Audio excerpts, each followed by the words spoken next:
Okay, Charles alizaliwa 2006 kule Pumwani. Na vile nilizaa nikawa discharge nikakuja nyumbani. So tukalala hiyo siku. Kesho yake around saa 4 nikitaka kumuosha ndio nikarealize pale pa kwenda choo. So hata sikumuosha nikarudi hospitali. Ina affect juu siwezi kusocialize na watu. Siwezi kwenda nje kucheza na watu wengine juu nikiwa active ndio saa inatoka kabisa bila kucontrol.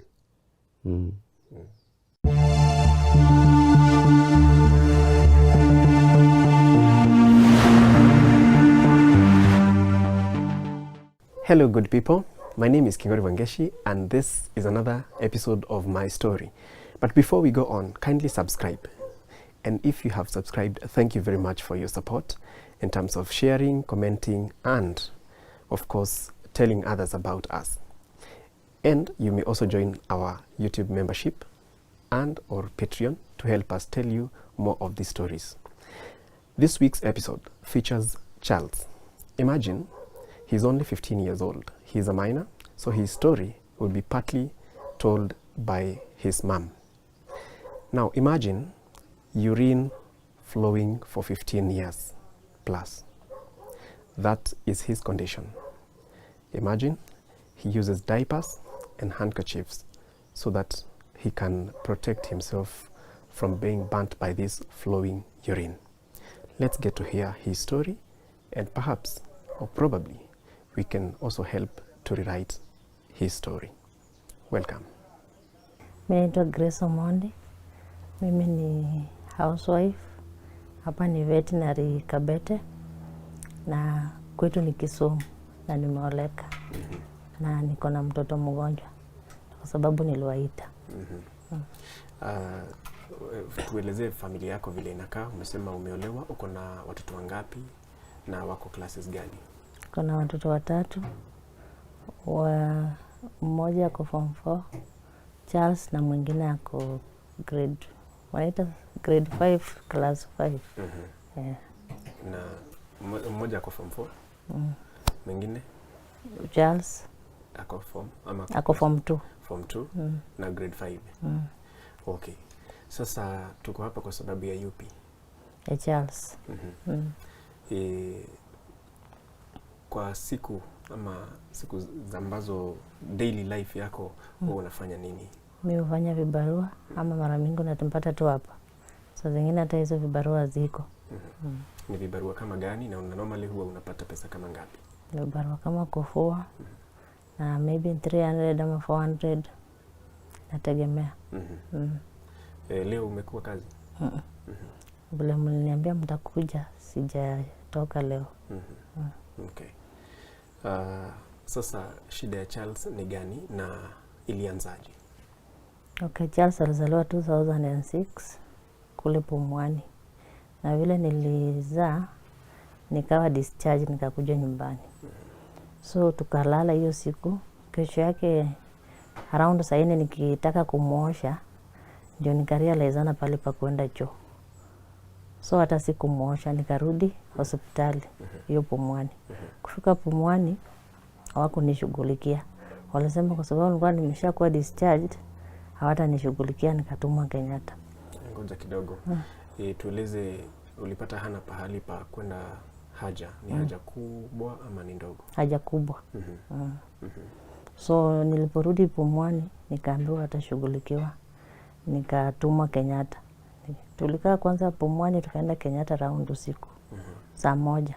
Kufika Kenyatta pia tukaanza kushughulika. It was on a Saturday. Tukaambiwa atafanywa on a Monday. So katika hiyo harakati ya kushughulika kuna my aunt alikuwa anafanya Gertrudes.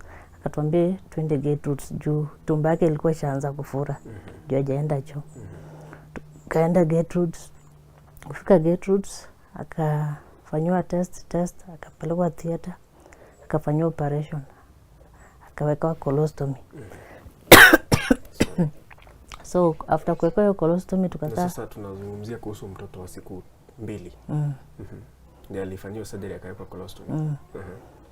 So tukakaa hospitali for some days tukadischargiwa. Tukisha discharge tukakaa tukaambiwa turudi after 3 months. Hiyo wakati babake alikuwa military.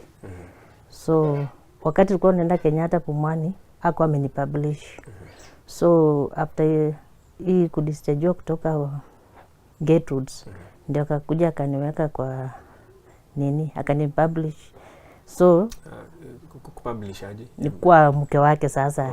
Pale kazini wajue mimi ni mke wake. Okay. So kutoka Gatewards tukaanza kufuatilia na Memorial. So akashughulikiwa under Memorial tukafanywa operation nini Kenyatta. Alikuwa anatolewa Memorial tukaletwa Kenyatta. Ule daktari alikuwa anamshughulikia alikuwa Kenyatta. Vile tulipelekwa Kenyatta hiyo ilikuwa after like 3 months after ile colostomy. So afungu njia huku chini tengenezwe ndio heal ndio tena wafunge colostomy ndio sasa kuwe sawa. So vile tulienda Kenyatta hapo ndio masaibu ilianza. Huyo daktari alifanya operation akaenda akamwekea catheter. Vile alimwekea catheter mtoto unajua sasa ni mtoto active. Alipiga hiyo catheter teke ikatoka. Ilikuwa usiku. So mtoto alilia. Daktari alipigiwa simu hakukuja. Alisema mtoto adungwe ile sindano ya uchungu.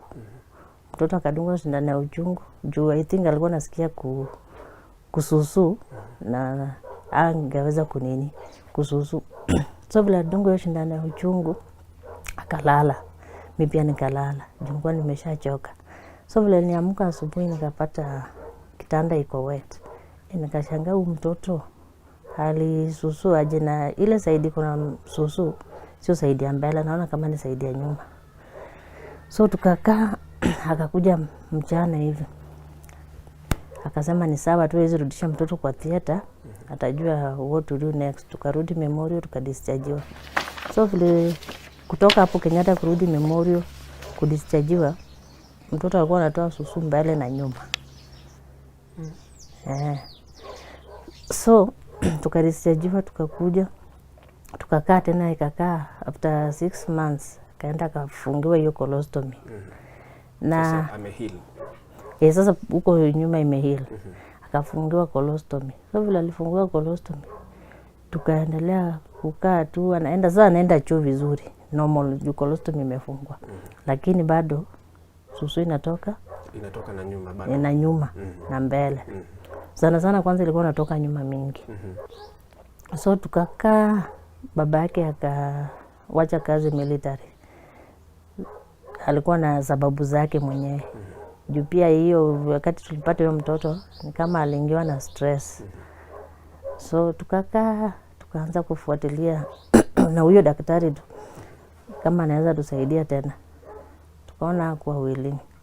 Tukaenda Aga tukaambiwa mtoto tena awekewe colostomy. Tukakataa. Tukaenda huko Kinangop kuna hospitali nyingine Kinangop ya missionaries. Hao wakatuambia kuna Waisraeli wanatoka Israel wanakuja mtoto awekewe pipe kwa kitovu alafu akae naye for the rest of his life. Si tukaona hii tutaweza. Juu hata kuhandle hiyo colostomy ilikuwa ngumu. Juu hata kuwa na ile colostomy bags tulikuwa tunatumia liners. Sijika unajua liners? Siku hizo watu wanatumia diapers lakini kulikuwa na nappies alafu liners inawekwa juu. So si tukasema hapana. Na hiyo wakati hiyo tulikaa sana. So hiyo ilikuwa 2013. Babake akaanza kufuatilia alipata kazi nyingine. Kaanza kufuatilia na mdozi wake huko kazini. So mdozi wake akatusaidia. Tukaenda India. Juu ni kama alikuwa anajua hizi mambo za udaktari. Akatusaidia tukaenda India. Kufika India mtoto akafanywa operation. Sasa ni operation ya ngapi hiyo? Zile operation mtoto amefanywa ni mingi hata mimi nimesahau siku hizi kwa hesabu. Juu India pia alifanywa operation. Wakadhani wamerekebisha hiyo shida. Akakaa na catheter 14 days. Na hiyo 14 days alikaa 10 days bila kula. Hata kuonja maji. Alikuwa tu na nini ya mkono. Drip. So vile walitoa catheter shida bado iko. So akaenda tena test. Daktari akakuja akaniambia ati Grace ati mtoto wako sasa si atuoni shida. na tusipona shida utarudi na mtoto yako Kenya. Mimi nikasema sasa Mungu, nirudi na mtoto Kenya na nimepanda ndege. Hiyo aibu tena nitawezana naye kweli? So test alikuwa anaenda kufanywa test ya mwisho kwa theater. Nikasign tu hiyo nini ya kwenda kufanya test. Kumbe vile alienda theater wakapata shida ilikuwa wapi, wakaamua tu kumfanyia operation. So mimi nikaitwa. Sasa hizo kuna miaka mingapi? Sasa hizo kama alizaliwa 2013 December mpaka 2014 January. Miaka 7. 7. January. So akafanywa operation theater. Mimi sikusaini hata hizo karatasi, nikaitiwa tu mtoto nikaenda kumchukua. Tukakaa tena akakaa na catheter. Vile walitoa hiyo shida ya susu kutoka nyuma. Ikaisha, lakini ikabaki ya nini? Ya mbele. So hiyo ya mbele wakasema waweze mrudisha theater tena. Ya nyuma iliisha. Ya nyuma sasa iliisha. Shida iliisha. Iliisha. So akasema alitengenezwa. Alitengenezwa. Yani. Alitibiwa. So tukaambiwa hawezi rudishwa theater. Turudi tu Kenya, alafu turudi after 6 months. So tukarudi Kenya, lakini sasa unajua kurudi ule mdozi alitusaidia tu ile ya kwanza. Hiyo ingine angetusaidia. So tukaanza kushughulika tumetembea. Juu vile tulirudi sasa ilikuwa ina leak. Mtoto wangu ameenda na diaper shule mpaka class 8. Na sasa zingine alikuwa na miss kwenda shule juu hana hiyo diaper. Hatuwezi afford kila siku. Na alikuwa anatumia like 3 kwa siku. Juu akikaa naye sana ita leak.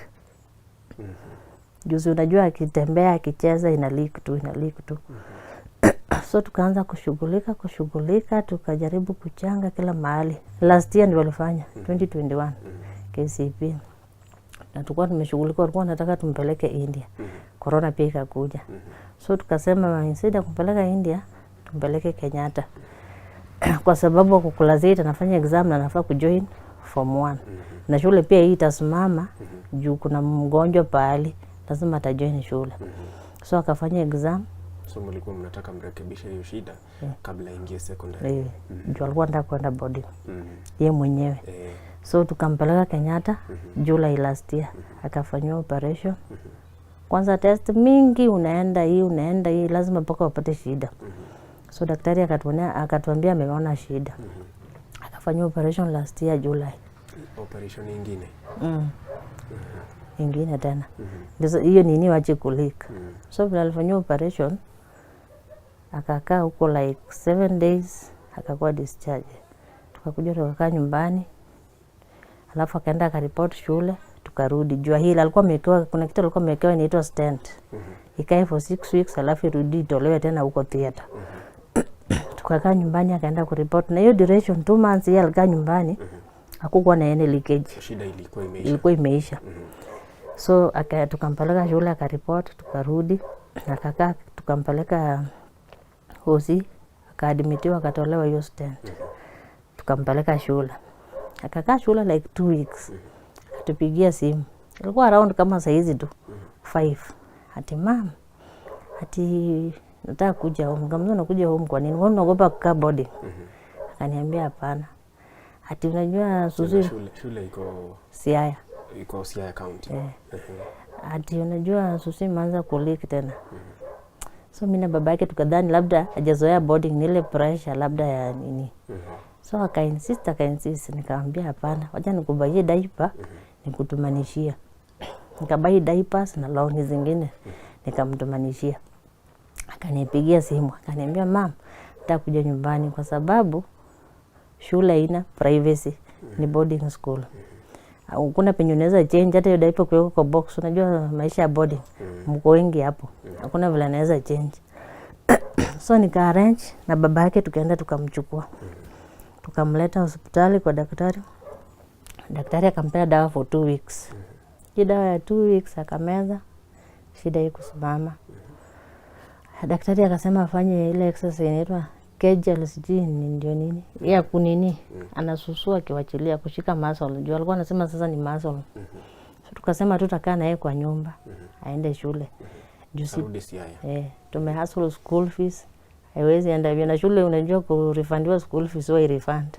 Even though tuliongea na principal, lakini sisi tulikuwa naona asome atabaki nyuma. So tukamrudisha shule.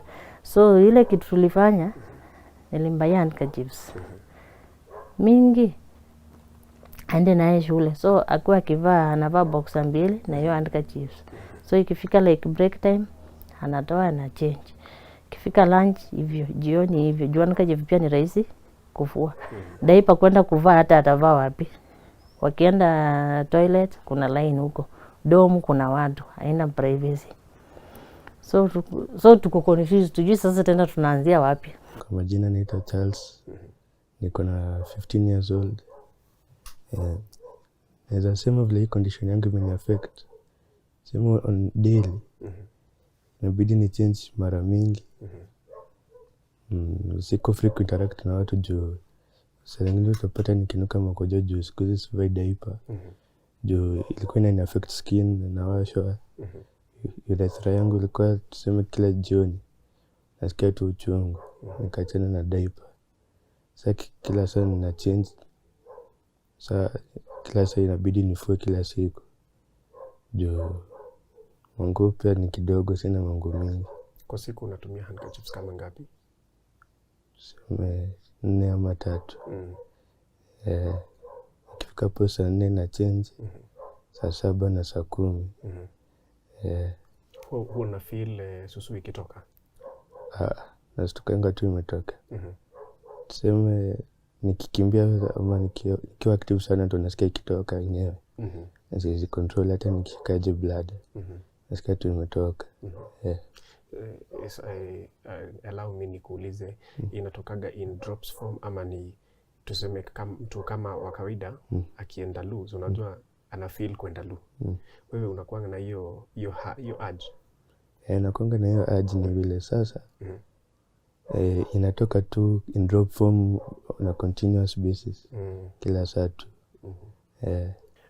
Shule una interact aje na wanafunzi wenzako? Shule si interact sana na watu. Ni watu kidogo tu. Juu pia saa zingine unajua watu wengine hawaelewi condition. Wanaweza kwanza kukucheka ama wakuulize maswali uncomfortable. Sasa na interact na watu kidogo tu. Na hapa home? Hapa home sina marafiki wengi. Kidogo tu wenye wanani understand. Imekuadhiri, inaku affect? Ina affect juu siwezi kusocialize na watu. Siwezi kwenda nje kucheza na watu wengine juu nikiwa active ndio saa inatoka kabisa bila mimi kucontrol. Sijui kama tutafuata njia ya India ama ya Kenyatta. Hata hizo resources hatuna. Bado tunangoja afanye exercise ndio tujue what next. Na ameanza kufanya hizo Kegel exercises? Anazifanya. Kuna improvement ama? Uniambia aoni. Shule anasema alikuwa anatreatiwa aje na wanafunzi wenzake? Okay, primary ndio alikuwa na stigma. Juu primary saa zingine kuna wale walikuwa wanasema ananuka mkojo. Kuna wale walikuwa wanasema au walimuona anavaa nini diaper. So hiyo stigma hata mara mingi ana marafiki.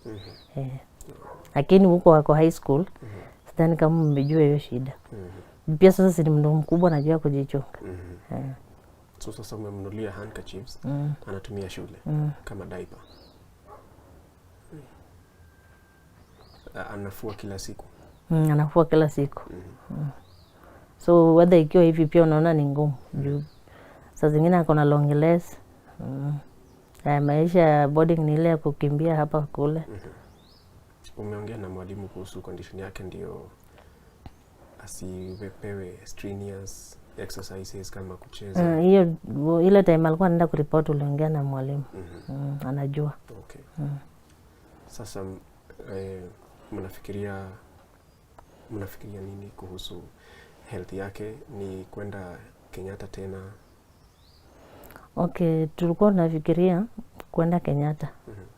Tuongee na huyo daktari kama anaweza tuandikia referral letter. Tuende India, lakini pia kwenda kwa huyo daktari ni pesa. Haya, pia wako willing. Unajua daktari wako willing juu ataulizwa. Wanasema wataitwa na medical board waulizwe hii shida mwezi tatua hapa. So kutafuta hiyo referral letter pia ni ngumu, tumai jaribu, si ati tujai jaribu. Ile ya kwanza tulijitafutia wenyewe from India. Tuliambiwa tutafute hospitali, tukatafuta hospitali, wakatutumia barua ndio tukaenda na embassy. Sasa kuna daktari mmeongea na yeye ambaye akawaambia ni kama ile solution ilikuwa imepatikana hapo mbeleni. Hii mmeambiwa ni nini? Bado ni operation? Hizi alisema tu ni exercise.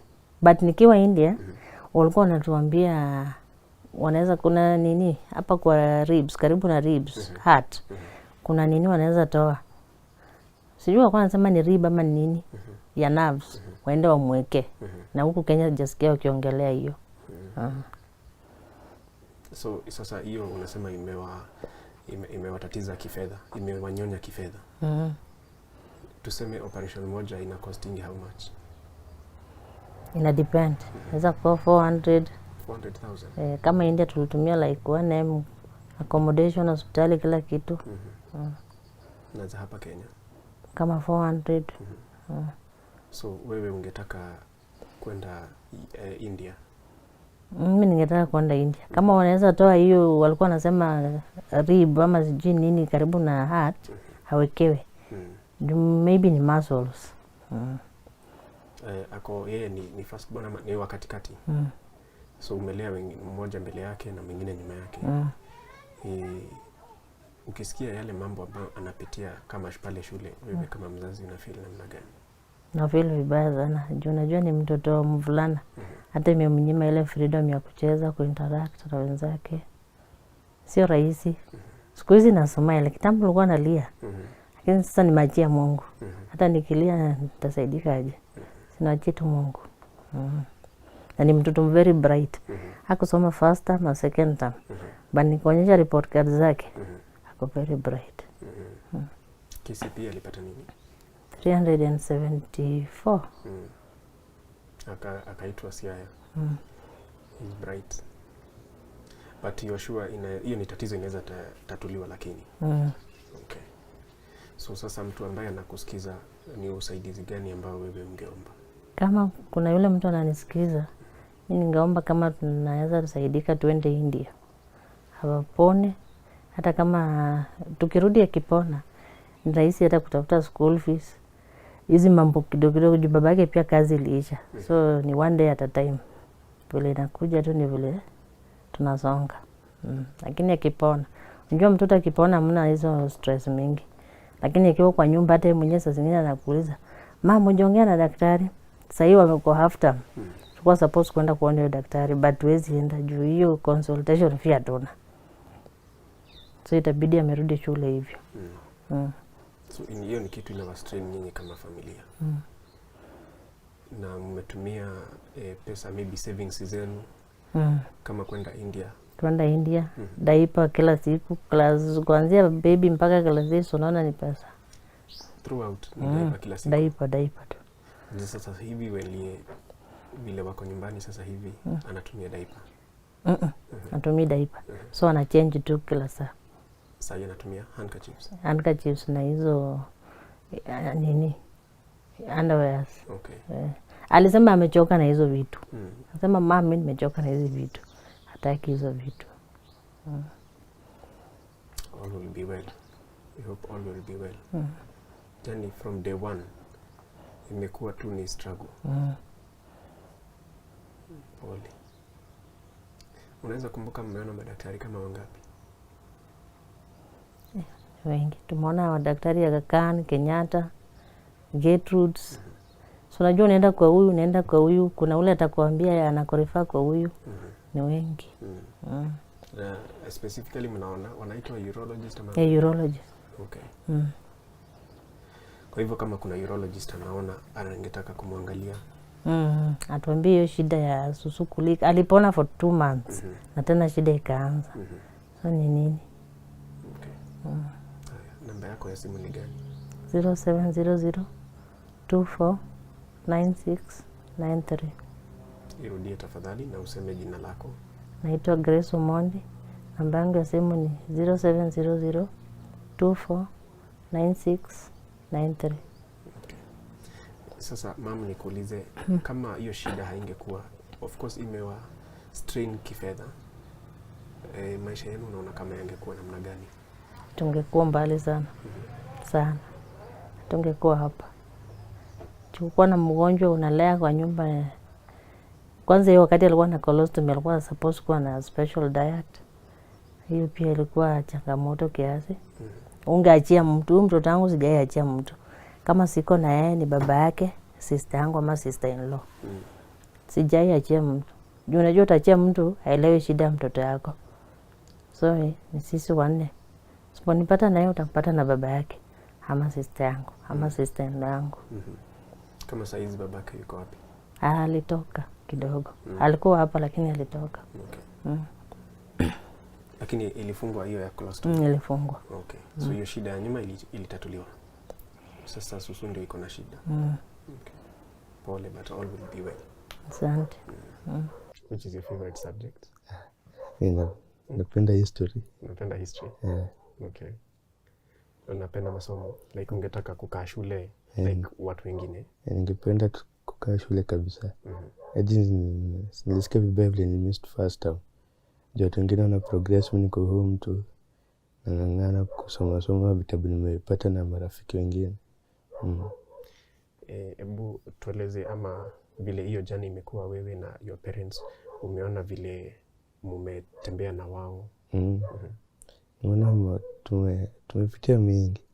Juu nimeenda leo kwa huyu daktari ameambia hivi, mwingine anasema nataka pesa, mwingine anataka niekee pipe kwa kitoo. Sasa nimekuwa tu struggle juu pia consultation fee iko high. Na kila daktari lazima umlipe consultation fee.